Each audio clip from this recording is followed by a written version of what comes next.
Good afternoon, everyone, and welcome to the CDC National Healthy Worksite Program informational webinar on mental health and chronic disease in the workplace. This is our second of 5 sessions that focus on special interest topics that deal with various aspects of workplace health promotion and protection. My name is Jason Lang. I'm the team lead for workplace health programs in the Division of Population Health within the National Center for Chronic Disease Prevention and Health Promotion at the CDC, and also the lead CDC person on the National Healthy Worksite Program. I'm going to give folks just another couple seconds before we start the session this afternoon. And in the meantime, we'll do a couple housekeeping details. The slides for today's webinar are currently available on the National Healthy Worksite Program website, and we'll show you at the end of the session today how you can access those slides. We've also developed a special companion document, an issue brief on this topic of mental health and chronic disease, which also is available on the program website, and again, we'll show you exactly where to get that at the end of the presentation today. If you do have a question during the presentation, please use your GoToWebinar question box on the right-hand side of your screen. Go ahead and submit that. We will answer as many questions as we can at the end of the session. If for some reason we are not able to answer your question specifically during the session today, you can submit it to our program mailbox, which again is on the program website. We'll show you how to access that, and we will get back to you in a timely fashion.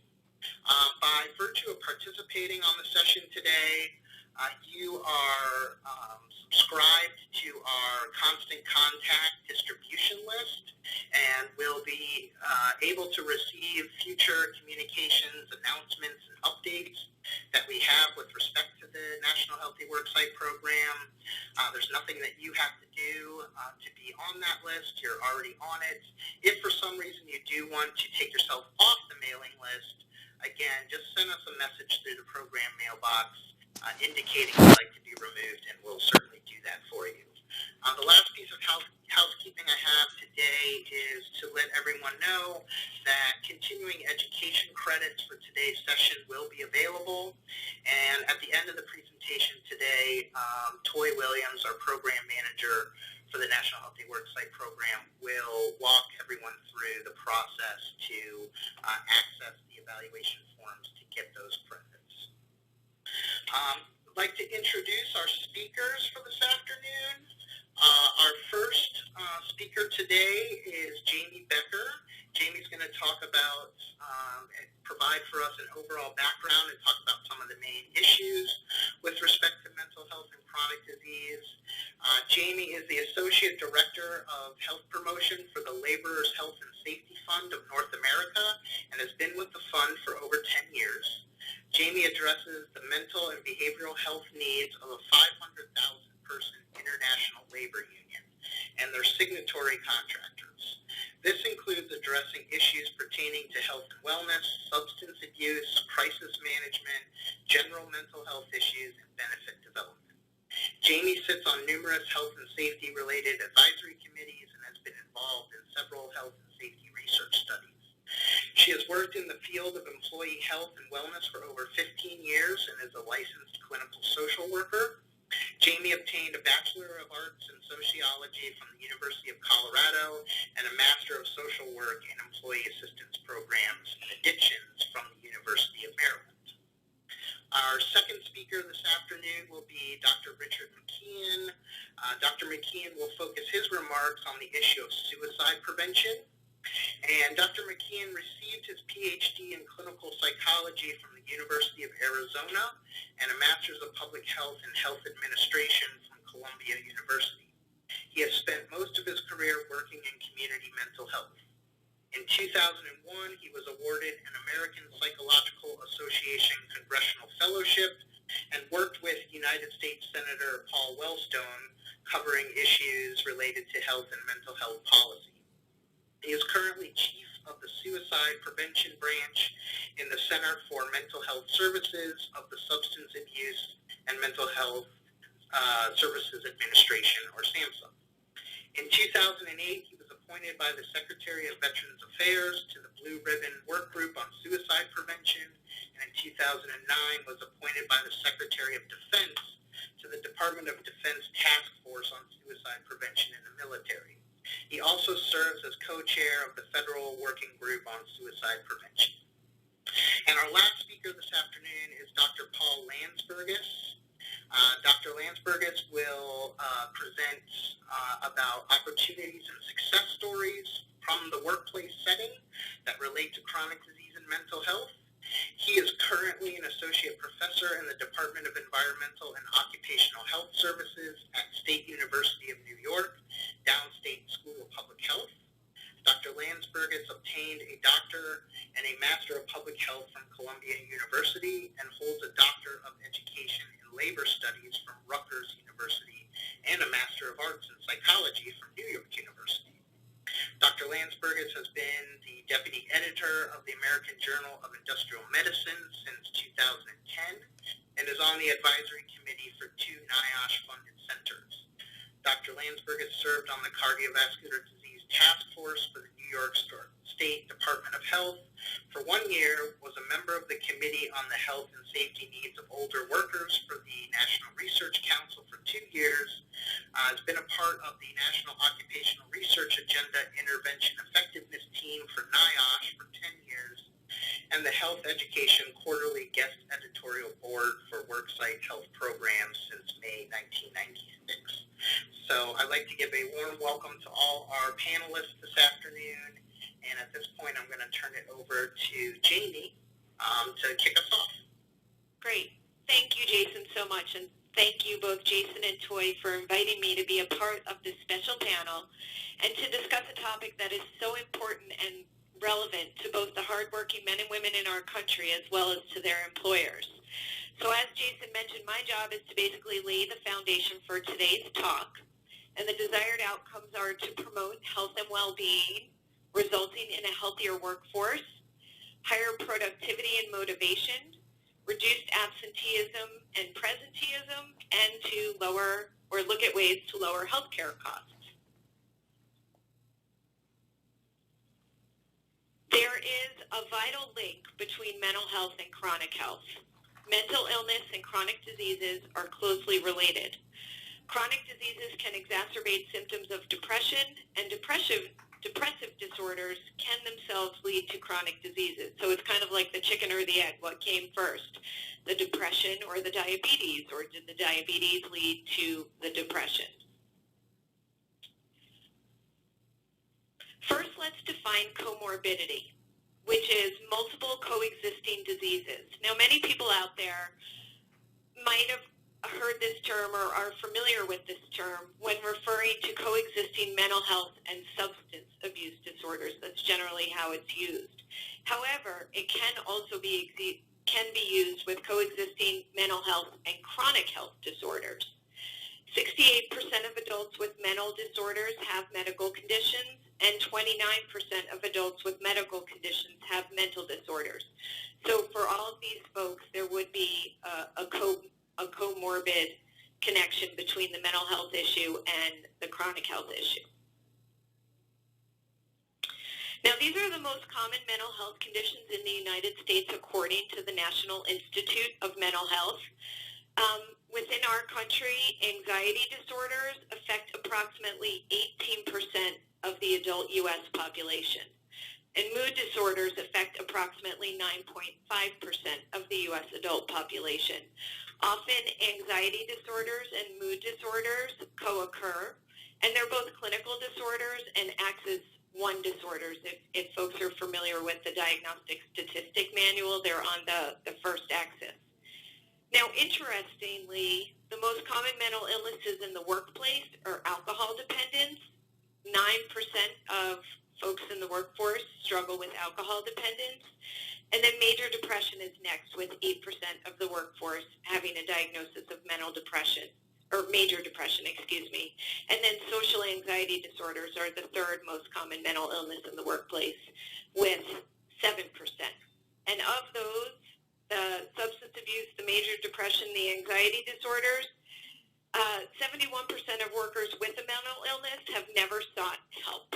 And we'll talk a little bit more about that later, the number of folks who aren't getting proper treatment for their diagnosis or might not even know that they have a diagnosis. So some things to consider, similar but different. On the left-hand side of the screen, the leading causes of chronic disease, many of you might be familiar with this, lack of physical activity, poor nutrition, tobacco use, and excessive alcohol consumption.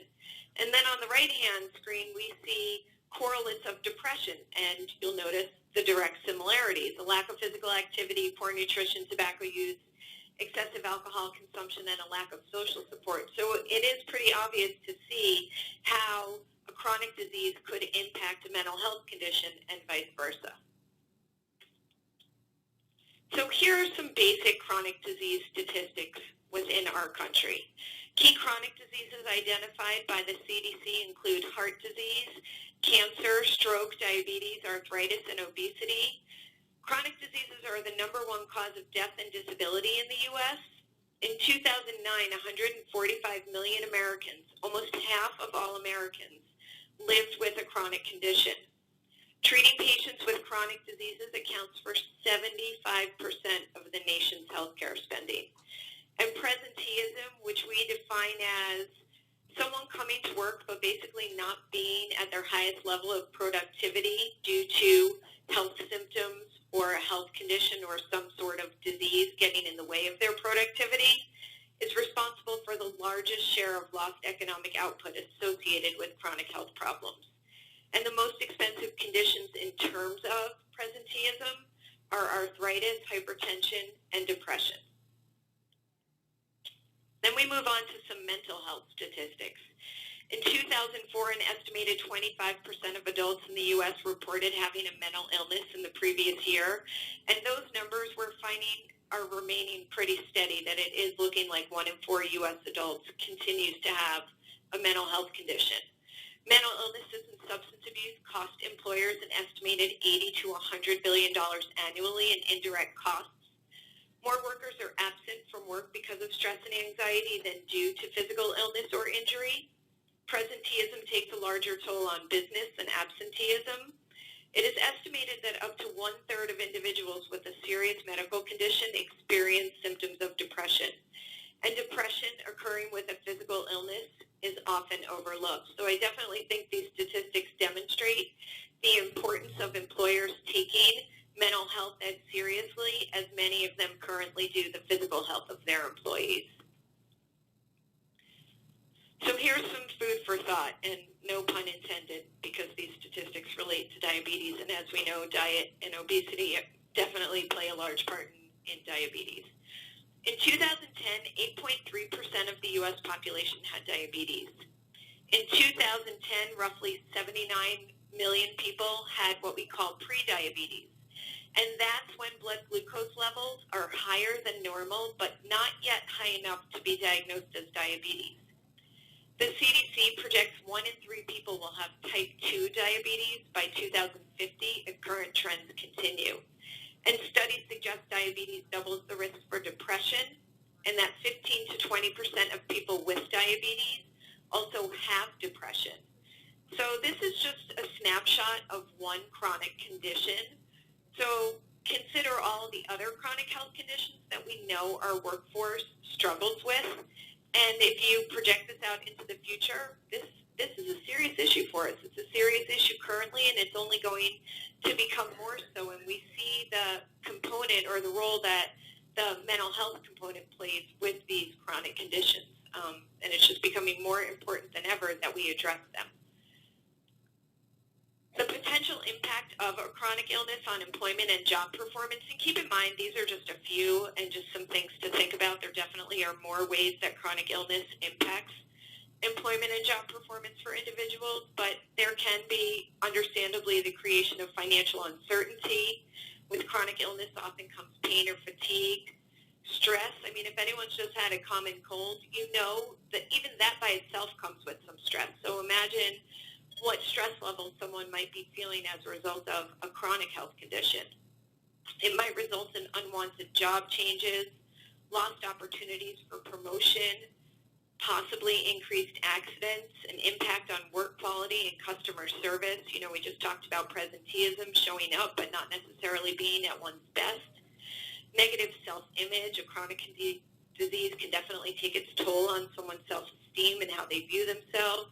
And then a feeling of hopelessness related to employability. So it's definitely understandable how this can take a toll on one's mental health as well. So very important that we're removing the stigma of mental illness at work to encourage more people to get help. So often we find that a stigma and what others might think of someone who gets help is getting in the way of them actually accessing the help that they need. And this is evidenced by the first bullet on this slide. Over 54 million Americans have a mental disorder in any given year, though fewer than 8 million seek help. A study found that even in businesses with EAPs, only 14% of the employees with depression ever access them. Since the majority of people need help, do not seek it, employers have to be proactive. We need to provide more education, training, and resources to help employees help themselves.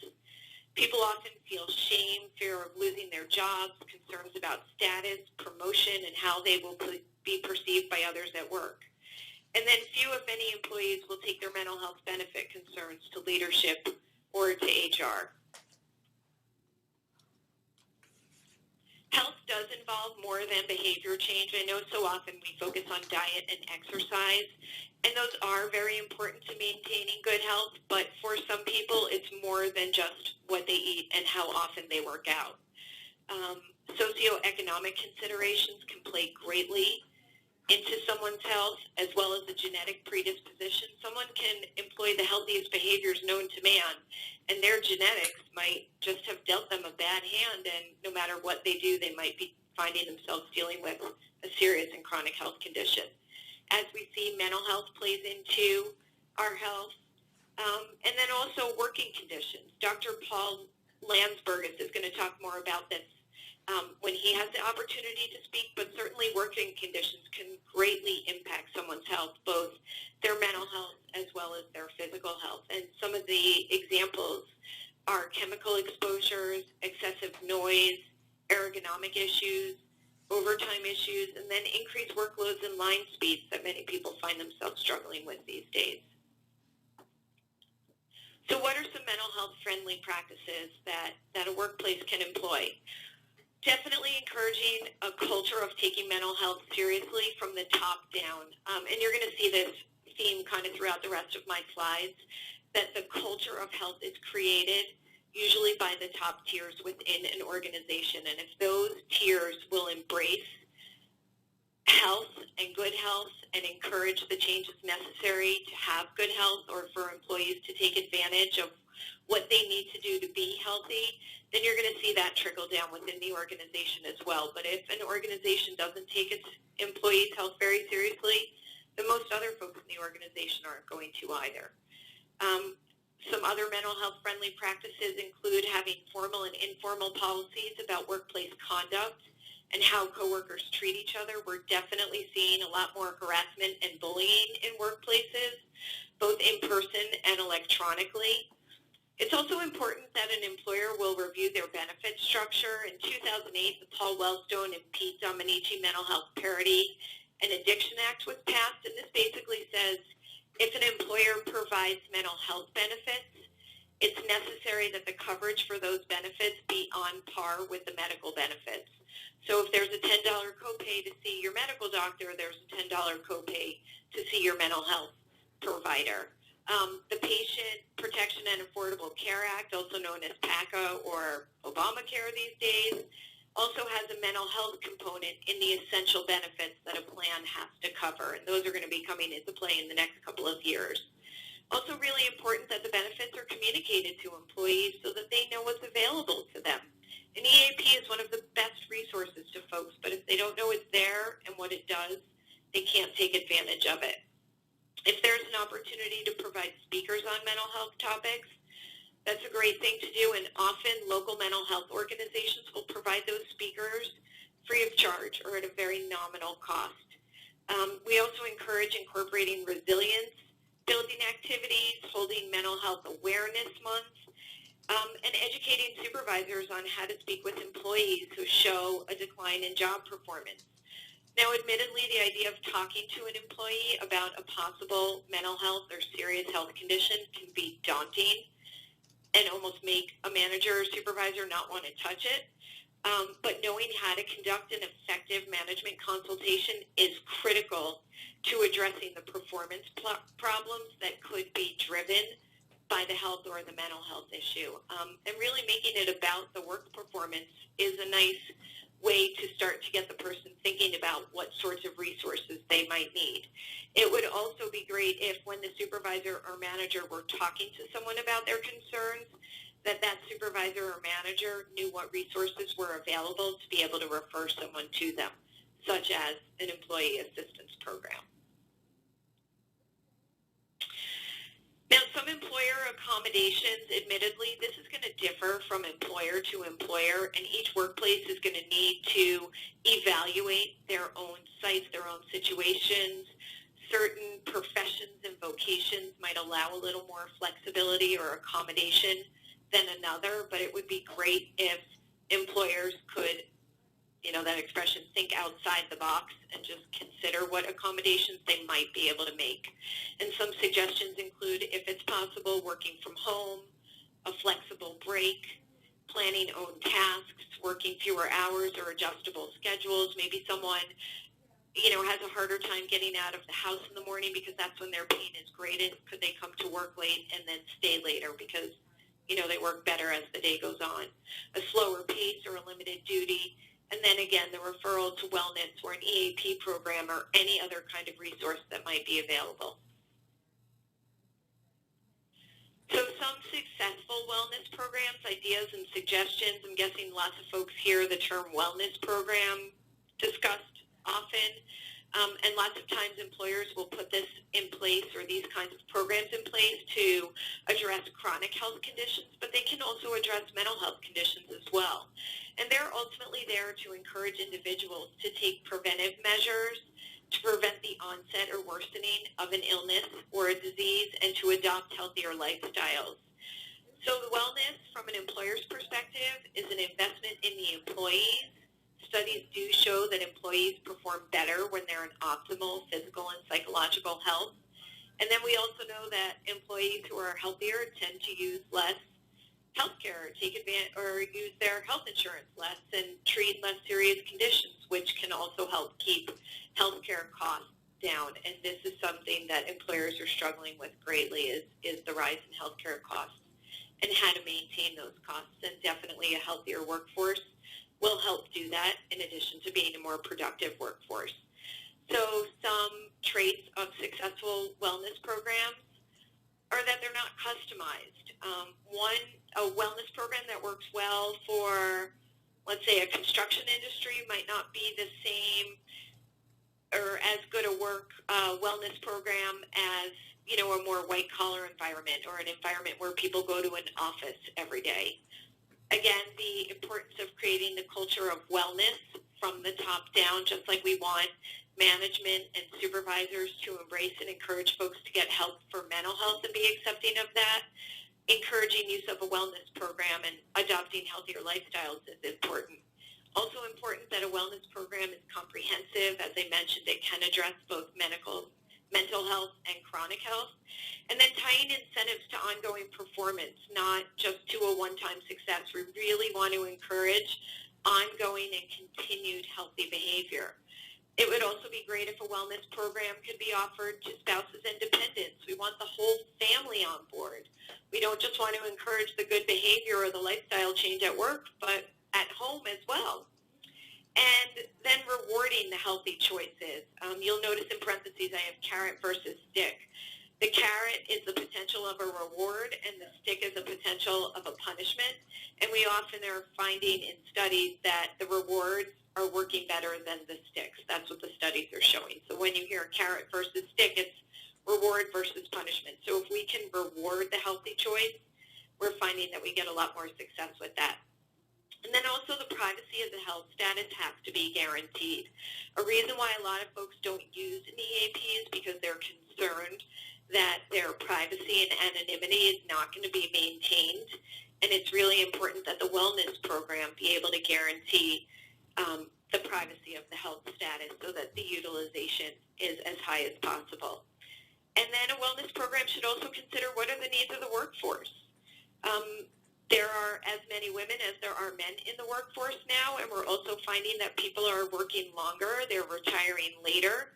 What are the health needs of an older population versus a younger population? Again, it's not going to be a one-size-fits-all, even within the same wellness program. And then addressing employee well-being when a workplace tragedy or accident occurs. We find that if there is an accident, an injury, a serious health concern on a job site, that if an employer takes the time to stop and acknowledge that and recognize that and try to mitigate the long-term psychological impact that that could have on coworkers, it's really going to go a long way into fostering and encouraging healthier behavior. As we are finding, if there is a workplace accident, incident, or a tragedy, the mental health and the physical health of those people impacted tends to be negative if it's not addressed. And then some additional successful wellness programs, and admittedly a lot of these are HR type suggestions, but they're equally important and should be considered. Oftentimes employees have benefits and they don't necessarily understand what their benefits are or how they work or how much they pay or how they might be able to save money. So it would be important that employees understand what's available to them. And that can also be done by providing cost and quality information to participants. Encouraging the use of preventive services, we know, goes a very long way to preventing serious illnesses or to detecting them earlier so that they can be treated before they become too serious. And then also increasing vendor and provider accountability. Who's providing your services and are they doing a good job? And is there any kind of accountability for them? Lots of times people will have a vendor and just keep using the same vendor without really looking at whether or not that vendor is doing a good job. And if there's not, an employer is well within their right to either hold the vendor accountable or to send out a request for proposal or information and try and see if maybe there's not a better vendor out there. And along those lines, measuring the results of the wellness program. It's sometimes hard to quantify wellness, but where it can be quantified will often demonstrate savings, and that's really important to continued wellness and building on those programs. And then integrating safety and wellness programs we're finding is really important. Workplace safety measures can have a direct impact on an employee's physical and emotional well-being as well as their job performance. And then an increased use of social media to get messages out. And we're finding that pretty much everybody, regardless of what they do for a living or how old they are, has a smartphone or some access to technology, and utilizing that technology to every advantage possible is going to be critical to getting the message out about wellness and to making it accessible to folks. You know, not everyone sits behind a desk or has access to a computer all day, but they might have their phone with them. So if they've got a break or time to look at their portable device, you know, they can still plug in and access a wellness program. We also encourage that wellness programs address lifestyle factors. There's a term twofer, which basically means that by addressing one behavior, two conditions can be addressed, both a mental health and chronic illness. As we saw in one of the first slides that I showed, the same factors are correlates of chronic health and depression. So how great if a smoking cessation program were in place or something to address poor nutrition, stress, a lack of exercise. We'd be addressing the chronic health as well as the mental health of our employees. The American Psychological Association has physically healthy workplace practices. They have annual awards that they give out, and the awards are based on 5 categories. The categories are below. They include employee involvement, health and safety, employee growth and development, work-life balance and employee recognition, and I thought it would be nice to see what the APA is at least kind of using as their criteria and a baseline, and these might be able to be a good guide to enhance an existing program, or if an employer is considering implementing a program, these could be good starting blocks to build their program based on. You can read more about this by going to the link at the bottom of the page, or if you just Google APA Psychologically Healthy Workplace Practices. They've got a lot of information there and a lot of success stories about the employers and the programs that have gotten some really good results in what they've done and how they've gotten them. And then admittedly, not everyone is going to have, or different employers will have different access to resources for wellness programs. Some people might have a lot of money, or workplaces will have a lot of money to invest in wellness programs, and some might not have as much, or some might just be unsure of the investment and want to start small. So these are some easy, lower cost changes that an employer can implement as a way to address health-related behaviors. As I've mentioned multiple times, creating the culture of wellness or health is free. It doesn't cost anything to encourage wellness and setting the tone for your workplace. Walking clubs are an easy, low-cost way to encourage fitness. People can keep track of their steps, how long they walk. Biggest loser competitions are another way to do that. And even if a workforce, let's say, is spread out amongst 10 different locations, there are programs where you can keep track of everything electronically that can be implemented so that everyone can access them and kind of keep track of who's walking the most, the longest, the furthest. Now, admittedly, this will require a bit of an honor system, but it's certainly a way to try to hold people accountable and get them thinking of some better behavior. They also tend to be less expensive ways to implement wellness. Lots of workplaces have vending machines, and what's inside those vending machines? The employer usually has control of what's in them, so making vending machine adjustments. Some workplaces might charge more for a less healthy option and charge less for the healthier option. So maybe that's a little incentive to choose something healthier. Changing if a workplace has cafeteria options, what kind of food is offered there. Again, healthier foods can be less expensive than less healthy foods. And also not having cake or candy or whatever is less nutritious in the front of the cafeteria, but rather at the back of the cafeteria. Some workplaces are able to have a gym on site. Some workplaces can't. Relatively inexpensive to set up a basketball net or a volleyball net. Basketball hoop, I'm sorry, or volleyball net. Also consider subsidizing fitness-related purchases. Lots of employers will subsidize a gym membership, but when I travel around the country, I'm told by people they don't necessarily want to go to the gym. They're intimidated by the gym. They don't like a gym. The gym's not open the hours they need it, or it's not close to their house. So maybe consider taking that money and allowing employees to purchase a piece of home gym equipment or running shoes, or whatever amount of money would have been spent on the monthly gym membership or subsidizing it. Maybe that can go somewhere else that someone would be more likely to use. And then encourage participants in a wellness program development and design. What do they want it to look like? What kind of program are they going to use? And also having job site-based health fairs and screenings. People often don't want to miss time from work or take time away from their family at nights or on the weekends to go to the doctor for their screening.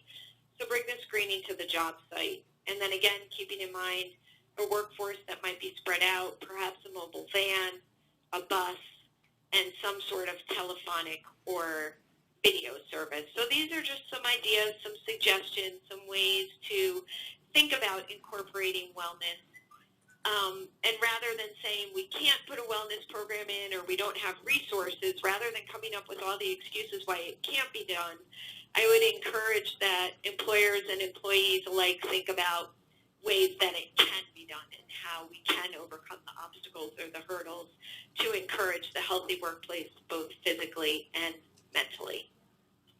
So thank you everyone very much for your time and for listening in today, and I'm now going to turn the program over to Dr. Richard McKeon. Thank you very much, Jamie. So I'm going to talk with you a little bit about suicide prevention as one example of a crucial mental health issue that can be addressed in the workplace. First, some background information regarding suicide prevention. On average, over 36,000 Americans die by suicide each year. In 2010, the year for which we have the most recent data, over 38,000 Americans died by suicide. We move to the next slide. Suicide is among the leading causes of death virtually across the lifespan. Only among elder Americans does death by suicide drop out of the leading causes of death. For all Americans as a whole, it's the 10th leading cause of death. For working age Americans from approximately age 18 to 65, it's the 4th leading cause of death. So that's important. For those, again, for those of working age, from 18 to 65 approximately, that suicide is the 4th leading cause of death. You can move on. And in addition to deaths by suicide, there are many people who are influenced by the issue of suicide that it's also very important for us to pay attention to. In addition to the friends and family who have lost a loved one to suicide, and suicide can have a traumatic impact on workplaces as well. We know that for those over the age of 18, over 8 million Americans annually seriously consider suicide. Over 2 million make a suicide plan, and over 1 million actually made a suicide attempt. You can move on to the next slide. There are approximately 4 suicides among men for every suicide among women. The largest numbers occur in middle age, between ages 40 and 60. And when you look at working age men in particular, if you define that between ages 20 and 64, only 60% of all suicides are among working age men. You can move forward. It's important to be aware of some of the risk factors for suicide. And one of them is substance abuse. And we heard Jamie talk about the importance of substance abuse as an issue in the workplace, as the most frequent issue. We know that 30% of deaths by suicide involve alcohol intoxication, blood alcohol levels at or above the legal limit. Go to the next slide. And depression is also closely linked to suicide. Now, many more people experience clinical depression than die by suicide, but 50% of those who die by suicide were afflicted with a major depression. And the suicide rate of people with major depression is significantly higher than that of the general population. And 90% of individuals who die by suicide have a mental disorder, either a mood disorder, a substance use disorder, or an anxiety disorder, or some other disorder. You can move forward. And we know there are also missed opportunities to save lives. We know that many who die by suicide have been recently discharged from emergency rooms, some even from inpatient units. So that's an important area in terms of our healthcare system. You can move forward. We also know in terms of primary care, fully 77% of those who die by suicide have visited their primary care doctor within the year, and 45% within the last month. Unfortunately, the question of suicide was seldom raised. It's particularly important to always ask about suicide, particularly when there's any evidence of depression or any evidence of substance abuse. Next slide. On this slide, one of the things that you can see is the disparity between treatment for mental illness and substance use disorders compared to other health conditions. That only 37.9% of those who have any mental illness are estimated to receive treatment, and even less than 20% for those with substance use disorders are estimated to receive treatment. You can move forward. One thing I want to let you know about is that just 3 weeks ago, the Surgeon General of the United States, Regina Benjamin, in coordination with the National Action Alliance for Suicide strategy for suicide prevention. It includes 4 strategic directions: healthy and empowered individual families and communities, clinically and community preventative services, treatment and support services, and surveillance, evaluation, and research. Next slide. As part of the national strategy, there is identified what numerous groups can do. The basic theme is that everyone has a role to play in suicide prevention. If we simply wait for people who are at risk to show up in the offices as psychologists and psychiatrists, we are not going to be able to reduce the rate of suicide in the United States. So the national strategy identifies what different groups can do, what the federal government, what state government can do, what families can do. And it also has information and recommendations in there on what business and employers can do. And some of the things that are identified in the national strategy include to implement organizational changes to promote that mental and emotional health of employees, to ensure that mental health services are included as benefits and health plans and encourage employees to use these services as needed, and to train employees and supervisors to recognize coworkers in distress and respond appropriately. Next slide. Also, to ensure that counselors and EAP programs are equipped to assess and manage suicide risk, that mental health services offered to employees include grief counseling for individuals bereaved by suicide, and evaluating the effectiveness of workplace wellness programs in reducing suicide risk. Next slide. SAMHSA has also published a resource for mental health-friendly workplaces, and this includes what's called the Mental Health-Friendly Workplace Circle that focuses on recruitment and orientation, including things like that all qualified job applicants are welcomed and that diversity is valued, EPO and ADA compliance, that health insurance includes mental health, that there are short and long-term disability programs, and peer-to-peer counseling programs, as well as for wellness. We've already had some talk today about wellness programs, and that there's strong supervisor-employee working relationships, supervisory training in mental health issues and awareness, and communication with employees about mental health policies and practices, and having a welcoming, stigma and discrimination-free workplace. Next slide. Other elements of a mental health-friendly workplace include the availability of health care, the availability of an EAP program or alternative resources in the community, confidentiality safeguards, and management emphasis on problem-solving and accommodations to promote job retention and to maintain productivity. Also, for those on sick leave or disability, ability to have continued health care, strong supervisor-employee working relationships, the supervisor remaining actively engaged with the employee, including a plan for work return, and peer-to-peer counseling if desired to transition back to work. Next slide. And upon return to work, peer-to-peer counseling, supported employment, supervisor encouragement and support, and in the event that leaving the workplace becomes necessary, that exit can be accomplished with dignity assured. Next slide.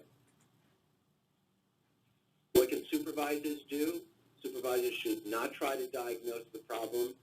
Supervisors should learn about mental illness and sources of health, and to recognize behaviors that signal distress, including decreased productivity, lack of cooperation or displays of anger, irritability, in some cases safety risks or accidents, absenteeism, tardiness, statements about being tired, even unexplained aches and pains, working excessive overtime over a prolonged period, and alcohol and drug abuse. Next slide.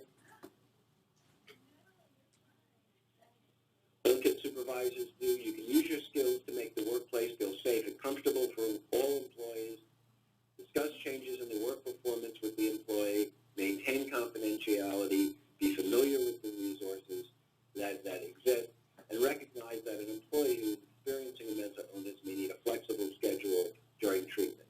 Next slide. I mentioned the National Action Alliance for Suicide Prevention. It's a public-private partnership to reduce suicide in the United States. You can move to the next slide. The National Action Alliance for Suicide Prevention has a task force on suicide prevention in the workplace.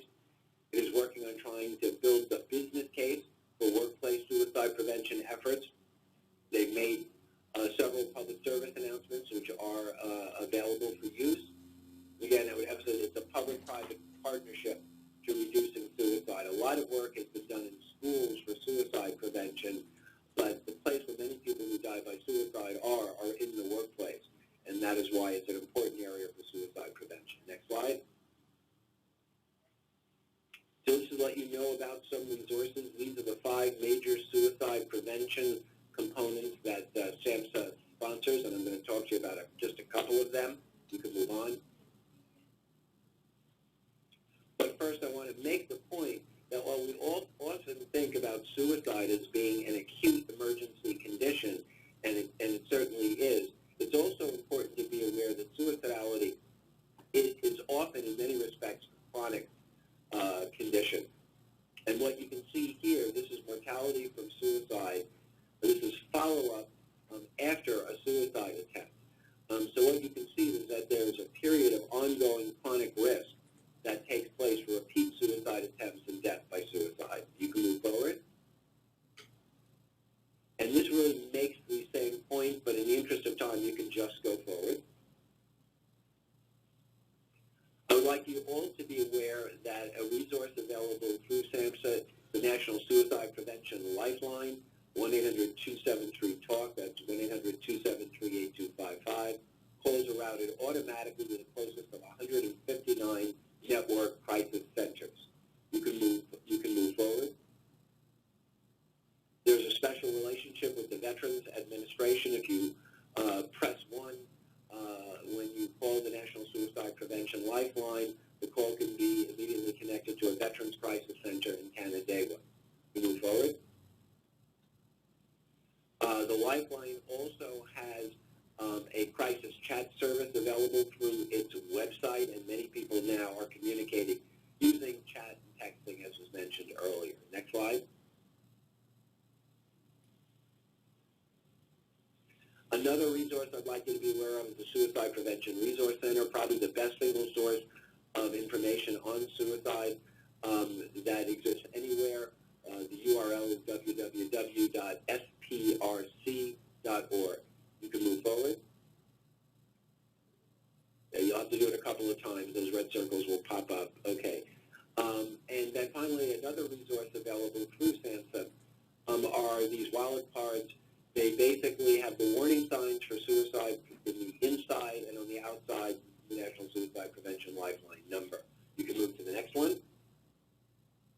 And then there are the warning signs for suicide. These are available from SAMHSA for free and in bulk for use by anyone who would like to use it.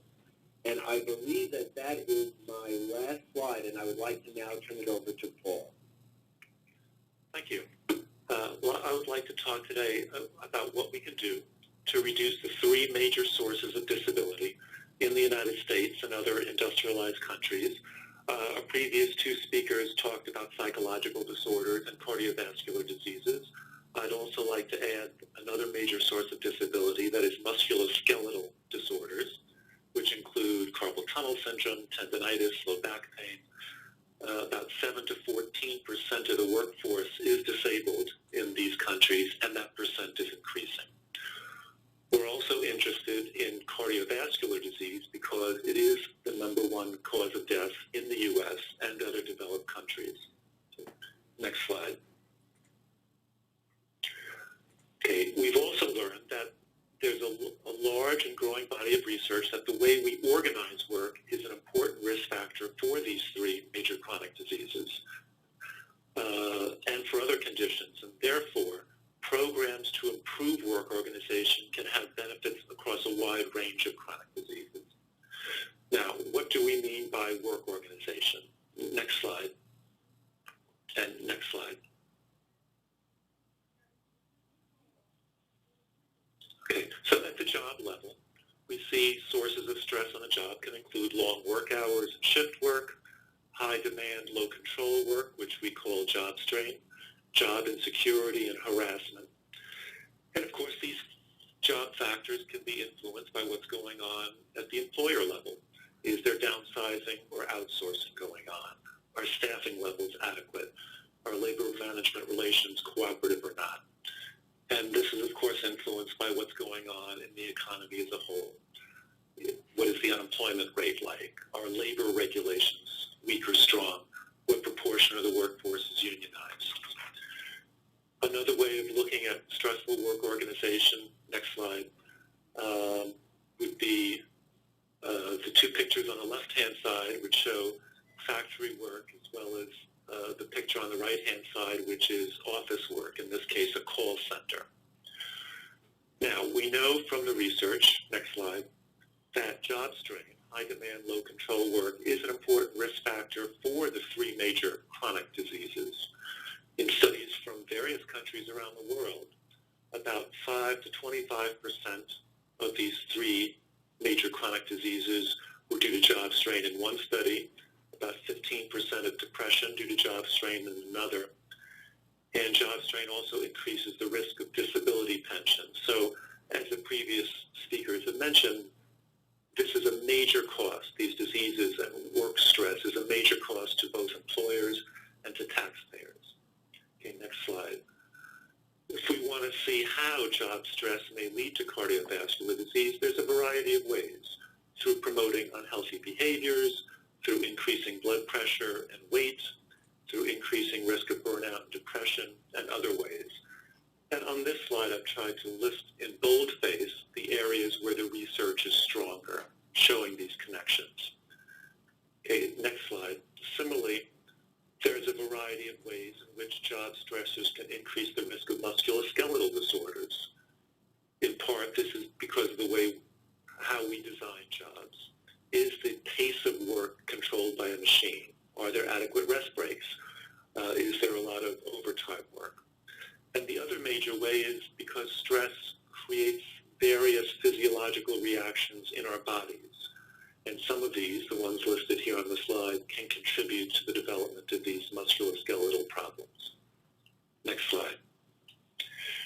We also know that workers in lower income or blue-collar jobs have more cardiovascular disease, more risk factors for cardiovascular disease. They're exposed to more physical and chemical hazards and to more sources of stress on the job.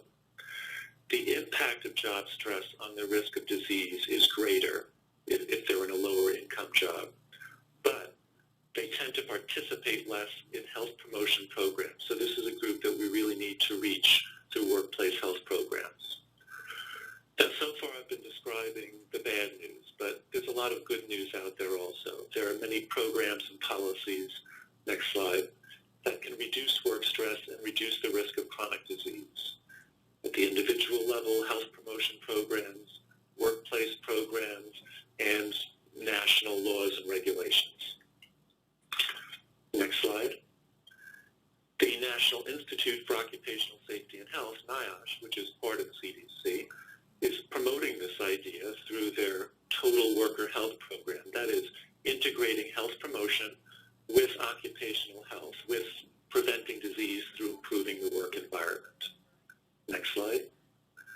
This idea of integrating health promotion and occupational health has also been endorsed by the American Heart Association.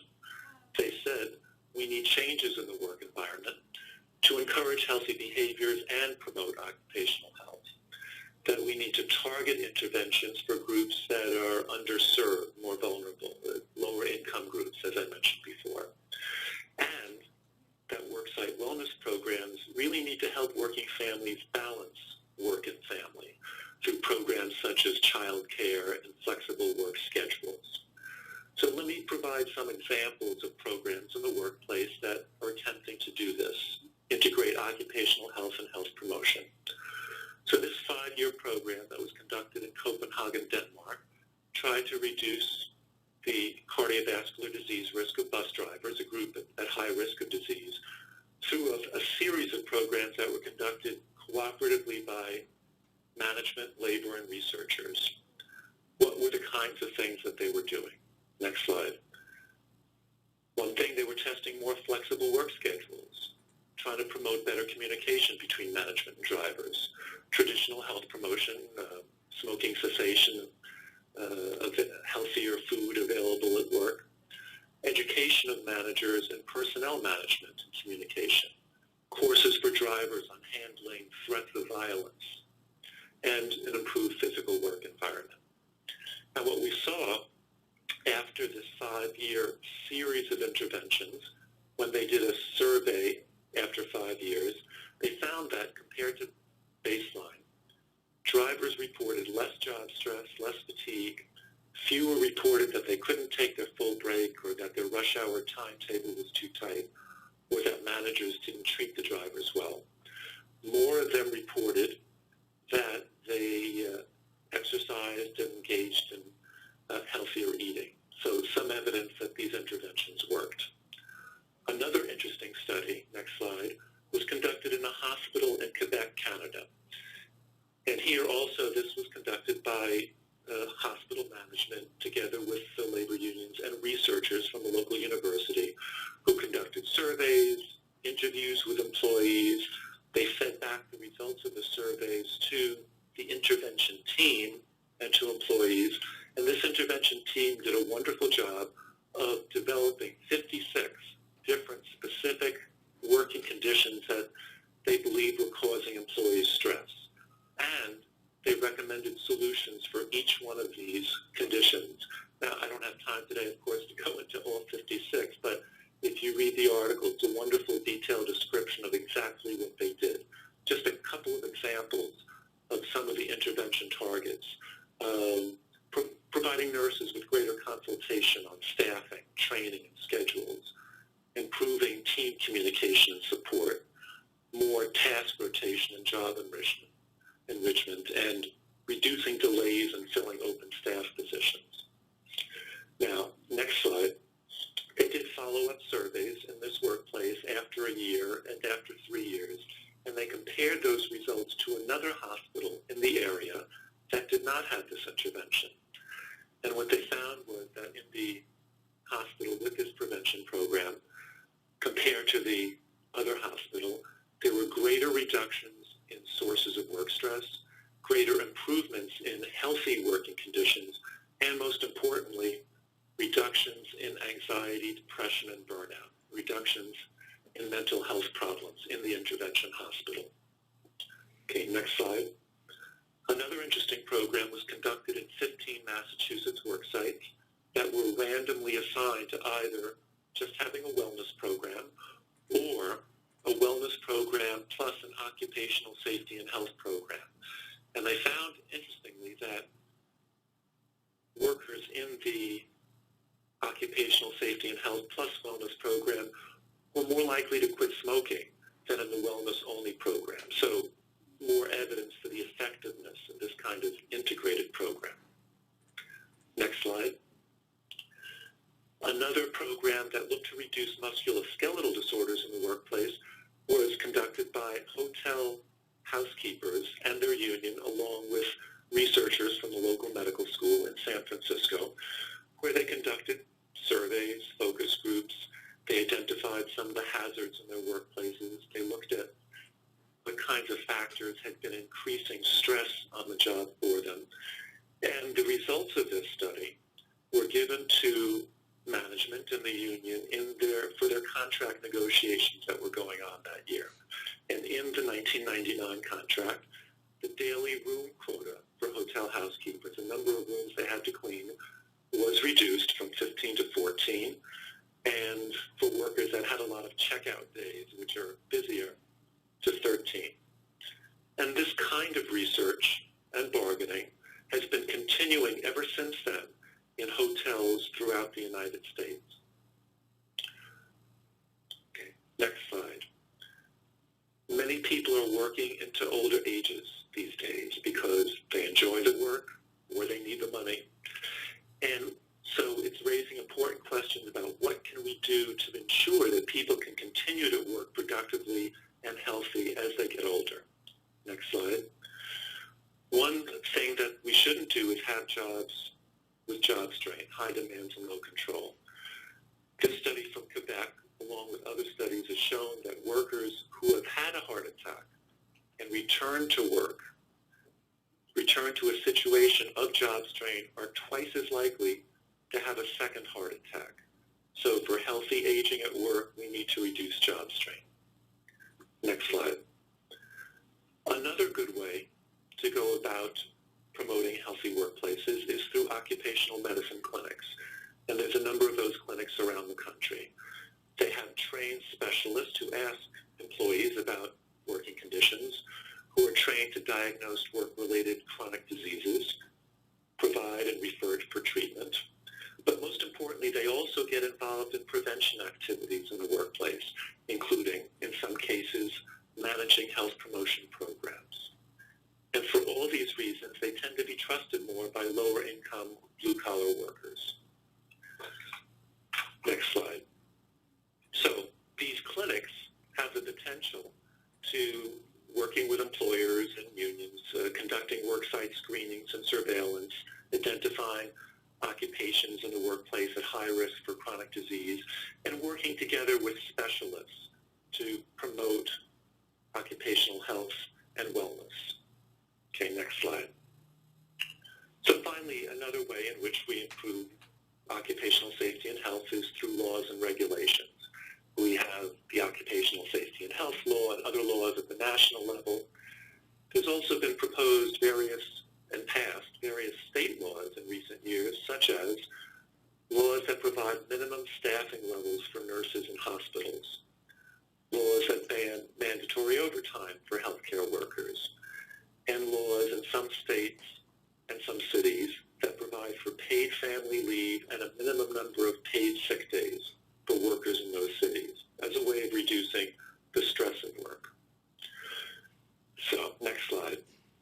It's important when we think about these laws and regulations to realize that national laws and policies seem to make a difference.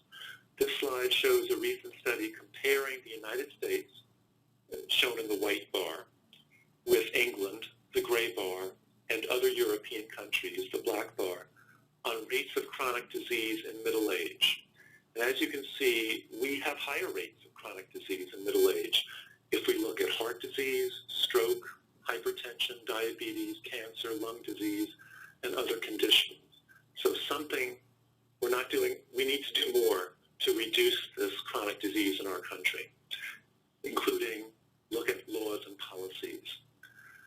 If we look at the next slide, we can see also from this recent study that workers in Scandinavian countries had a weaker link between job stress and depression symptoms than workers in other European countries. Something about the national policies and laws and regulations in Scandinavia seem to protect workers against the impact of job stress in leading to depression symptoms. So just another example of how policies, laws, and regulations can make a difference. Next slide. Thank you. This is just some resources that hopefully will be helpful to you in doing more work in this area. And finally, next slide, I just wanted to thank some of the researchers that have helped conduct these studies that I've been reporting on today. And now I'd like to turn the mic back to Toy Williams at the CDC. Thank you, Paul. Okay, so this is contact information for all of our speakers today. If you are interested in contacting them directly, Jamie Becker, Paul Landsberg, and Richard McKeon, you can contact them either by email or by phone. So due to time, we will be funneling questions through our speakers, but I do want to give you some information before we depart. These are our websites, the Workplace Health Promotion website and the National Healthy Worksite website. You can register for upcoming webinars. You can also find the information or find the PDF of our slides today, as well as the issue brief on the National Healthy Worksite website under Program News. You can also email us at nationalhealthyworks@cdc.gov from this website as well. So again, if you have any questions, that you would like to have answered, you can email us, and we will definitely contact you. This is the first page of our issue brief, our second issue brief, the mental health and chronic diseases. So please go to the website and take a look at that. We have our link posted here, but you can access it directly from the homepage of the National Healthy Worksite website. These are our upcoming events. We have the third installment of our training webinars, which will be planning, and it's in January on the 14th at 1 p.m. And we will have Mari Ryan and Lisa Irk from Massachusetts. They will be our presenters, our special guests for that presentation. So please go and register for this. You can register now at the National Healthy Worksite website under Program News. And we will also be having our third Healthy Worksite webinar on community partnership building on February 11th at 1 p.m. And we have Dawn Robbins, Monica Valuin, and Andrew Weber will be our special guests for that particular webinar. And we will be posting the link on the website very soon. For those of you that are interested, you can redeem your CEU credits now from this particular link, and I'm going to take you to that link so that you can see how to get there. So this is our CE, our continuing education website. If you go to new participants, if you have not already registered as a participant, if you go to new participant, you can fill out that information and submit at the bottom down here, and it will give you your login and your password. You can go in and fill in the post-test, do the evaluation, and you will get your credit for today. But again, if you have not already registered, if you have registered and done this before, you will use the same username and password that you used the last time.